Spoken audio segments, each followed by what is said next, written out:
Welcome back for the first time in a long time to the Valley of the Suns podcast. I'm Kory Miller, he's Adam Maynes, and we're talking lottery odds for the Phoenix Suns. Adam, it's been a while. How are you doing tonight? I'm doing great. You know, I've gotten kind of obsessed with a new podcast called Up and Vanished. It has nothing to do with Valley of the Suns. Certainly has nothing to do with sports. It's actually a missing persons case from Alabama, and it's just been driving me crazy. I've become obsessed with this podcast, so I really feel like I've become a detective. I'm not even lying. Is it a little bit like Serial then, where it's a long form? It's definitely a Serial. It's a gentleman. It's his first ever podcast of this sort, and it's been going on for about 2 years now. So I'm behind. So no spoilers, please. But the guy, I feel like I'm kind of learning how to be a detective with this guy as he follows a real life missing persons case, and he's got a lot of incredibly interesting people that he brings on to help him try to solve it, and it blows my mind. The fascination of this is beyond what I could have ever expected. Awesome. Well, yeah. Adam, I'm doing pretty well too, but I've got to confess, I'm a little nervous right now. I find myself driving around town thinking about the draft lottery coming up 2 weeks from now. And I'm kind of paranoid that the Suns are going to get hosed and we're going to fall out of the top three. Tell me I'm wrong. Oh, well, I'll tell you what, man. I'm also a huge Earth on the Couch fan. You can call me a homer, but they're my favorite hockey team. And this past week in their own league's draft lottery, they had the fourth worst record in the NHL, and it just seemed like, okay, if ever there was a year that they were going to get the number one pick, this is the year. But no, they slipped all the way down to seventh, which was the worst possible results from their case. So I'm not going to lie to you, man, and anybody in the Valley of the Suns. When that happened, I literally, first thing I thought of was the Suns, and I thought, we're going to drop to number 5. We're not going to get Lonzo Ball. We're not going to get Ball. We're not going to get Jackson. We're not even going to get Fox. You know, Darren Fox, who we have some wonderful Twitter followers that absolutely love Fox and want the Suns to go after him. So I just have this funny feeling we're going to slip down a bit just because of the Coyotes. But, it's totally just a homer kind of transcendent kind of feeling that I've got. But to be honest, I have a feeling that the rest of the Valley of the Suns have the same feeling. Something tells me that you feel the same way. Are we going to get hosed, or do you think we're actually going to win? I have a hard time not feeling that way, and I think part of it is I remember in 2013 when we had the fourth most lottery odds, the fourth most ping pong balls, sitting there praying for second or third or in an absolute miracle first, and then finding out that we fell down to fifth. And I'm just... That draft was not nearly as strong as this draft, outside of maybe the first pick or two. And so I was stressed out that day, and I was upset when that happened, and I can only imagine that it's going to be 10 times worse if that happens 2 weeks from now. So the odds are that the Suns are going to have a top 3 pick. According to Tankathon, we've got a 55% chance of staying in the top 3, even though I believe fourth is the highest individual, statistically speaking, possibility out there. And anything in the top 3, I'm pretty happy with. If we fall to 4, I think it's a huge blow. If you fall to 5, I think I don't even want to speak about that. David Stern is still worried about the palaver, is what it is. If we fall to 5th. Yeah, in my mind, if you're top 3, then you're guaranteed one of the big stars in this draft. And to go off on a bit of a tangent, all season long, I've been on the Lonzo Ball bandwagon. I was one of the first people on it, I think. I watched him play some early games in the beginning of the season. I thought he would be a great fit for the Suns on the court, and I maintain that view. I think on the court, he's probably the best fit for the Suns of the top 3 or 4 players, other than... I've really come around on Josh Jackson. I really love that he's a two-way player. I think he would fit very well, too. In terms of the point guards in the draft, I think Lonzo's the best on-court fit. But with all the off-court distractions and things that keep coming up with him and red flags, and none of them are character marks, but at first, halfway through the season, when LeVar started saying all the crazy stuff he's been saying, it's kind of, okay, he just wants some attention, no big deal. But it's gotten progressively worse. And in fact, recently where 3 of the major shoe companies, Nike, Adidas, I forget the third one, all actually basically gave up on trying to sign Lonzo. And that's a huge red flag to me because he has a really good chance to be a face of the league in 5 to 10 years. Shoe companies like that don't care about the off-the-court distractions. They want to sign you. They want to market you. So that's a big red flag. In terms of, I think, when you think about if you draft a player like Lonzo, you have him for 4 years, and then you have to negotiate with him. And my fear is that from day one, as soon as you draft a kid like that, because of how his dad has acted and what his dad has said, every day is going to be the same drama for 4 years, and that's what's going to happen when this contract's up. What's going to happen? Is he going to LA? Is he going to New York? Is he going to a big market?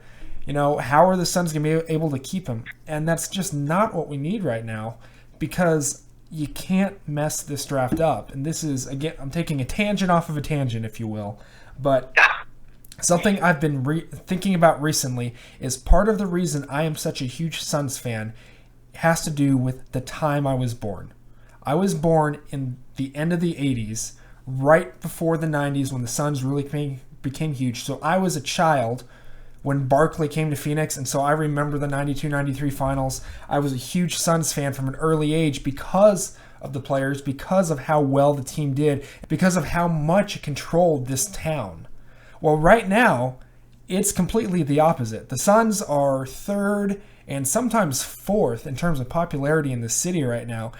And the scary thing to think is that kids who are 7 years old or younger right now have not been alive for a Phoenix Suns playoff game. Yeah. And if you continue that thought, that means that kids who are 11 or 12 years old may be the youngest that have a memory of a Phoenix Suns playoff game.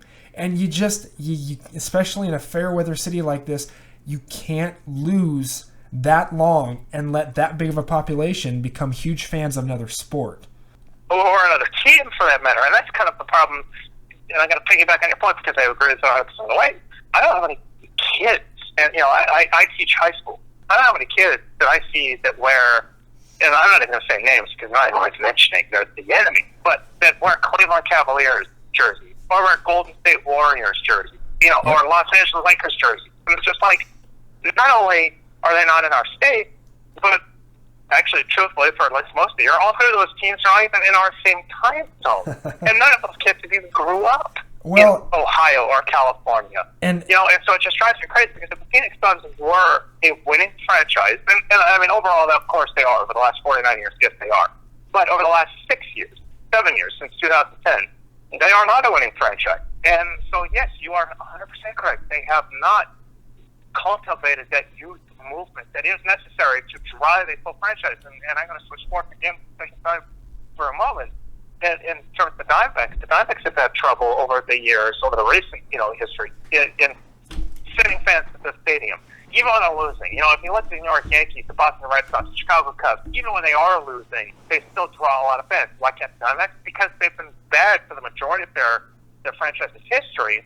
And so young kids that grew up watching the sport, or at least watching sports in general, they don't have a local team that is winning, that they are immediately attached to and develop at a very early age a lifelong love of. And so we are, exactly to your point, because we've been so bad and at least so irrelevant for the last 6 to 7 years, then we have lost a generation of 5th graders to high schoolers who wanted to watch popular teams and wanted to see their favorite team on a national game, whether it's ESPN or TNT. They want to watch the team, and they don't see them. They see Golden State. They see LA. They see the Clippers. There's a lot of Clippers fans, too. I mean, the Clippers, in my lifetime, have been the worst team in professional sports versus the NBA, but, I mean, they were, as one former Cardinal, I believe it was Simeon Rice, said about the Arizona Cardinals, they were the armpit of the NFL. The Los Angeles Clippers were the armpit of North American sport. And so when you look at that from that perspective, the Suns are losing fans to the Los Angeles Clippers because in the last 5 years they've been irrelevant, and the Suns haven't. Well, in the state that isn't to California or Ohio or New York, for that matter, Florida, for that matter, population, that's a big deal to go this long without being relevant, and you lose a huge fan base for it. To complete the analogies and hit the fourth pro franchise in Phoenix, I liken it to the Cardinals when I was a kid. Growing up in the 90s, the Arizona Cardinals were the laughingstock of the NFL. They had an awful owner situation. They busted on several high draft picks. They had stadium issues. And as much as it saddens me to say it, the Suns are the Cardinals of right now for this city. We have an owner who has run some star players out of town since he's taken over control of the team. We definitely busted on some draft picks. Nothing super high yet, but again, this is why you can't afford to miss on something this year. And you might have arena issues in 2 to 3 years because they're starting to talk about Sarver wants a new arena. Well, it's going to be really hard to get taxpayers to agree to pay for a new building if you haven't made the playoffs in almost a decade. We're seeing this pattern again evolve, but this time for the Suns. And so that's, to bring this all home, that's why you cannot afford to draft Lonzo Ball and have him leave or be a bust or be a headache after 2 or 3 years. As well as he may fit on the court, you cannot afford to take him at number 2 or maybe number 3 and then have him leave after 4 years and have his dad become a headache in national newspapers and local newspapers every day for the next 4 years. You can't, as a franchise in the city, you cannot afford that because you've already used up a lot of goodwill these last 7 seasons. So with all that said, I think you have to look at, if you end up in the top 3, Fultz probably goes number 1 overall. You need to take Josh Jackson if you're 2, I think. And if you're 3 and Jackson and Fultz are the 2 off the board, you need to think really hard about maybe looking at De'Aaron Fox over Lonzo Ball. And I know that on the court that may sound crazy. I don't know how close they are. I would say Lonzo's probably the better fit. But again, and maybe the thing to say is you can't, is that you have to. It's not that you have to do well on this pick. It's that you can't do poorly on this pick. You can't have a bust this high. So I don't know. That's kind of a tangent, but what are your thoughts on that in terms of what the Suns should be doing and what their strategy should be moving in with this pick? Well, okay, so I agree, and it's funny, not only do you and I agree, but Andrew Clark, who's basically our college guru and who has been in several of these podcasts as well, he wrote in, I believe, his mock draft 2.0 that if you see a fat guy running down the street, it's me running away from Lonzo Ball. And the second I read that, I laughed out loud because, like you are, Andrew's one of my best friends. And so it's just like, I just found it a hilarious kind of visual. But at the time, at that moment, and this is about a month ago when he did this, at that moment, I disagreed with him. And it's funny that I have switched to both of your sides of just kind of anti-Lonzo Ball without him playing a single game on the court. But it is true. I do not consider myself in any way a college basketball analyst or expert, but everything I've read from those people who call themselves those, and they are for a reason. They watch enough college basketball to have, valid and insightful opinions. Is that, Markelle Fultz is the better pick, and Josh Jackson is the better pick. And it's not necessarily that they're more sound players, and of course, in many ways they can be, but at least from the perspective of, at least they're not, they don't come from a crazy background like Lonzo does. Lonzo comes from a crazy background because of his father. At some point, he is going to have to tell his dad to shut the hell up. And it's going to have to happen. If he has any professional maturity to him at some point, and it may have already happened, who knows, but he's going to have to just tell his dad, you're not an NBA player, I am, my brother's not an NBA, you're not an NBA player, my brother's might be. You need to just stop ruining our careers and stop making it more difficult on us. And if he does, then truthfully, Lonzo Ball still may end up being the best player. But aside from the personal factor, and I just would like to add, I really do worry, though while I do think that Lonzo Ball is probably the best fit because the Phoenix Suns need to have a distributor first point guard, especially because Devin Booker needs to be the offensive focal point. He needs to score 25 points a game. I wonder if Lonzo's scoring will actually end up being an issue. And part of the problem that it was part of the problem that the college basketball experts have noted regarding Lonzo's offensive game is, sure, he gets that awkward shot off in college well because he's going up against smaller players. They're generally less athletic. He also did not average 23 points a game like Markel Fultz did. He averaged 14, 15, whatever it was. It was in a team, so it still wasn't like spectacular. But regardless, he's going to be going up against bigger, faster, better. I believe that was the line from like the Gorillas or something. 90 players, and that is going to be an issue that if he does not resolve, it will be detrimental because then people will lay off and be like, okay, sure, pass the ball. And then when his shot doesn't fall, he's going to become such a terrible detriment to the offense that it really will kill a team. And they've got to be able to get the ball to Devin Booker because that kid can freaking score. And with Markel Fultz, even though my biggest issue with Fultz is that he's an Eric Bledsoe look-alike, if you will, I think Markel Fultz does have the opportunity to be a much better passer when he gets to the pro level. I do think his statistics line up very similarly to Kevin Johnson at Cal in the late 80s, who did not appear to be a pass-first point guard, and of course, in the pros, he wasn't. He was a 2010 guy, but I'll take 2010 today as well. I do think Fultz, at least that offensive scoring, game, at least from his son's perspective, he can take a load off of Booker from that perspective, but then be a better passer than Eric Bledsoe is. And if we get that kind of point guard that can make his own shot and still be a better passer than Bledsoe, then this team is going to be playoff. If not next season, if not 2018, which will obviously be the dream by 2019. Yep. Well, and I think this is part of the reason why the lottery is going to be so important.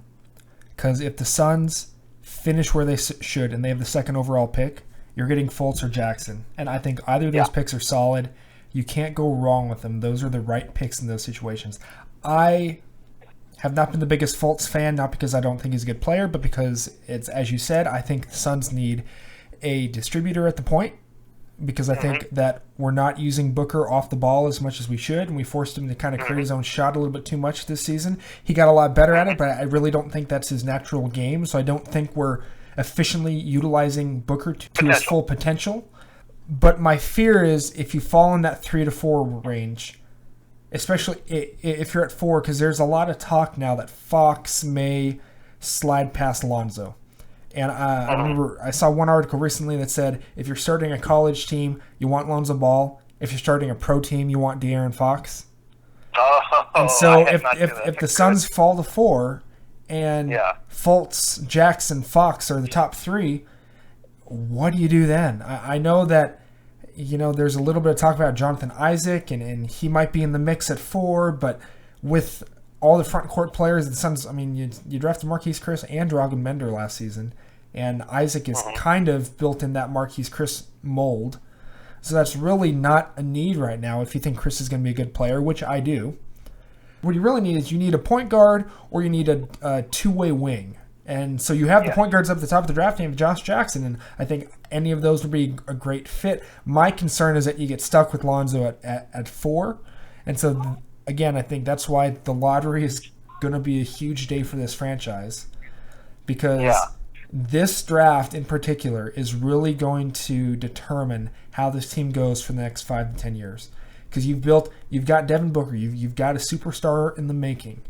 You've got a bunch of other young players who could be really, really good. You got Marquise Chris. Tyler Ulis came on awesome at the end of the season. Dragan Bender got hurt, but he was really making improvements before he got hurt. So you've got a really good young core. You've got TJ. You've got some leadership with Dudley and Tyson. You've got a good mix of guys. You just need 1 or 2 more pieces. And this drafting this high, this is how you get one of those pieces. And then you sign a free agent or 2, and you're looking at the playoffs. So this is vital. And for every Suns fan, I think you need to be watching the lottery live, because as soon as they announce what pick we have, you're going to know where we're going for the next 5 years. Yeah. Oh, yeah. Oh, you know what? I have nothing else to add. I think your point is completely spot on. I completely agree. And to be honest, if the Suns, let's say, land at 3rd, which obviously we would all be excited about, and the first two picks are in no particular order, Fultz and Jackson. I think maybe you package third with, I don't know. I mean, if somebody is just enamored with Lonzo Ball, and you can just slip to fourth or fifth, you can get Fox and somehow manage to add another first-round pick or add something else that you are in love with that is already in the NBA. I say, why not? At least, I do think you at least got to give them, give that possibility a lot of thought. And I hope that Ryan McDonough, which I'm positive and confident that Ryan McDonough has given that trade, at least that draft position possibility of thought. So, no, I completely agree. Lonzo Ball, I just think more than ever, he makes me nervous from the perspective of the Phoenix Suns are the fourth winningest franchise in NBA history. Don't screw it up. Yep. And I mean, don't screw it up. I say all this with the caveat that if the Suns draft Lonzo, I'm still going to be excited because I think he's got a lot of really great potential that's going to mix with his team well on the court. But I will be nervous every day from day one, and every time LeVar Ball opens his mouth, I'm going to be nervous. Because it's clear that even if Lonzo doesn't want to play for the Lakers, or if he doesn't care to play for the Lakers that much, LeVar wants him there. And you're going to have games where, especially when Lonzo's a rookie, he comes out, he has a bad game, he gets benched and only plays 10 or 15 minutes, like almost every rookie does from time to time. It's going to be a national media story, and that's something that I don't think the Suns need right now. But with all that being said, I'll still be excited about the potential. But it's kind of, to quote Andrew Clark, I'm going to be with him running down the street away from Lonzo as fast as I can. Well, I will just add this little caveat, and I do think that it's time to wrap this up. We don't want to bore so many people, and I can certainly go on for 4 hours. And hell, maybe that actually would be boring. But I think though that the one caveat is Lonzo Ball actually would kind of be stuck with us for 5 years. It wouldn't just be 4; it would be 5. And if within the next 3 years the Suns are winning, and maybe we make it semifinals 1 year and the conference finals another, there's no way that he just runs and goes, well, screw Phoenix, I want to go to LA. You would hope any not. self-respecting professional. You would hope not. You're right. I could be wrong. You're totally right. And people could yell and go, he could just jump ship. Well, technically, he technically could, but the Phoenix Suns, he wouldn't. He would be a restricted free agent at first, so the Suns could match the offer. Mm-hmm.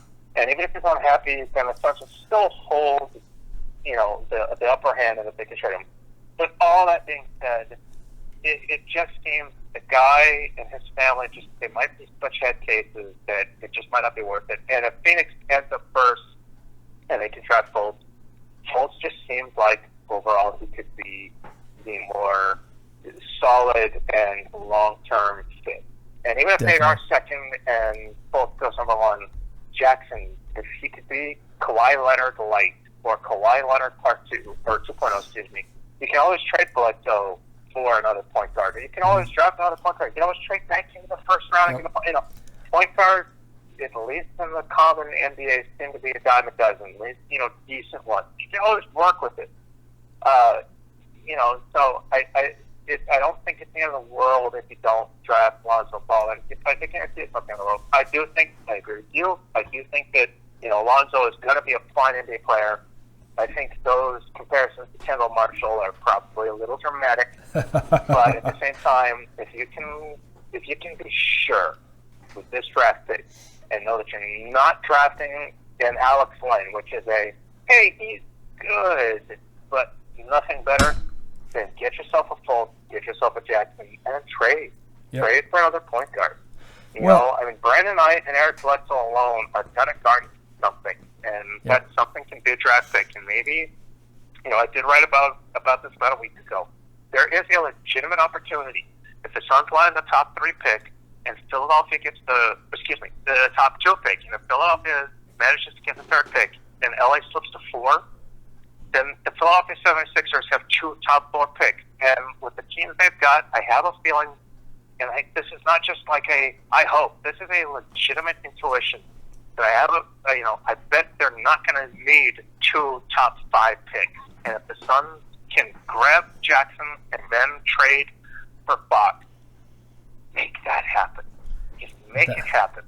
And I think that would be the best for the Phoenix Suns. I really do. That'd be a pretty exciting draft night, I'll tell you that. So, well, to wrap this up, I know that we got the lottery coming up on May 16th, and I know that we'll have much more coverage and analysis as we get closer to that day.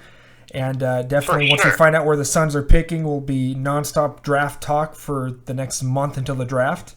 But I want to thank you for coming on tonight, Adam. I know it's been a little while due to some scheduling conflicts, so it's good to be back with you, and we'll be talking to you again soon before the lottery. You are the man. I thank you for everything you do, and I, Valley of the Suns fans, this is going to continue to be a regular thing, and we love having you guys listen. So, yes, sir. Yep. All right. For all our listeners out there, thank you for your time, and until our next episode, we'll see you later.